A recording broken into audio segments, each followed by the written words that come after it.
প্রথমে আমরা কি করব, একটা ওভাল শেপ কি দিব, ওকে।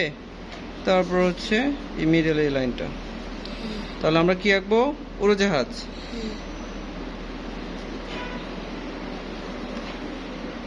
ঠিক আছে, তারপর হচ্ছে এটা, ওকে।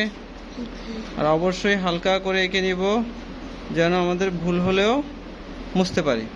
আচ্ছা, এটা হলো আমাদের সামনের ডানা, দুই পাশে দুইটা থাকে, এটা হচ্ছে এখন আমাদের সামনে। ঠিক আছে, এটার তুলনায় এটা কি ছোট হবে না বড় হবে বলো তো? ছোট হবে, ওকে। একটু বুঝতে কোনো সমস্যা? একটু বুঝতে পেরেছো?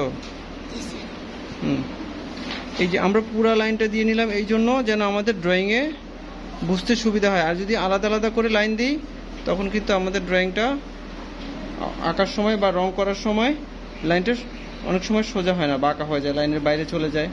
এই জন্য আমরা পুরোটা একসাথে করিনি, পরে যে দাগটা আমাদের লাগবে না ওই দাগটা কি করতে হবে, মুছে ফেলতে হবে, ওকে।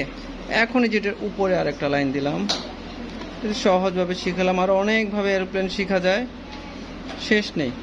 যেটুকু করলে আমাদের সহজ হয় ওইভাবেই আমরা শিখবো। হ্যাঁ, তাহলে এখন হবে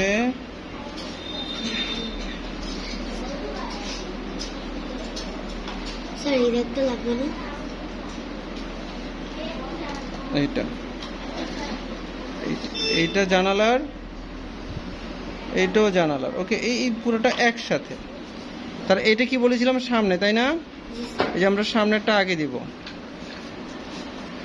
না হলে পরে যদি আগে পরে দিতে যাই একটার উপর আরেকটা উঠে গেলে এটা মুছে যাবে। যেমন এই দাগটা দেখছো, এটা দিইনি আমরা, কারণ কি বলতো, এটা হলো এটার পিছনে। এই যে সামনেরগুলো আগে দিয়ে নিলাম, ঠিক আছে।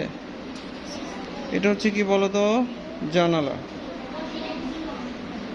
ওকে। এখন আমরা জানালার দাগগুলোতে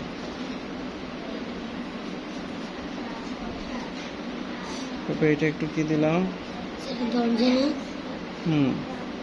এটা ডিজাইন জানালা এই পর্যন্ত। হ্যাঁ, এই যে এতটুকু জানালা,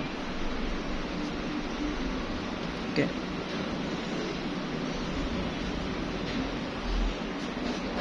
ঠিক আছে,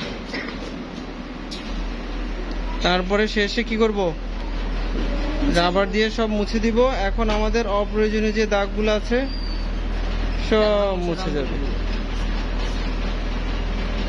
ঠিক আছে।